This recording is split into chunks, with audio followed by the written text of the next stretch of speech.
Tiniyak ni Philippine National Police Acting Chief Police Lieutenant General Jose Melencio Nartates Jr.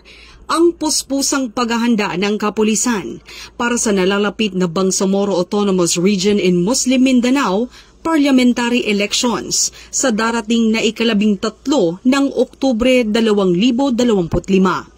Sa isang ambush interview matapos ang kanyang unang command conference bilang pinuno ng PNP, sinabi ni Police Lieutenant General Nartates na kabilang sa mga naging pangunahing paksa ang seguridad ng nasabing halalan.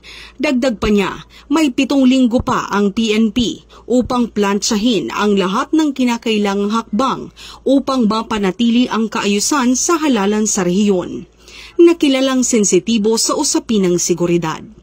Kasama sa tinalakay sa pulong ang pagtutok sa mga emerging challenges sa mga lalawigan, lalo na sa BARM, at ang mahigpit na koordinasyon ng mga lokal na opisyal ng pulisya sa mga regional command upang mapanatili ang katahimikan, patas na eleksyon at kaligtasan ng publiko.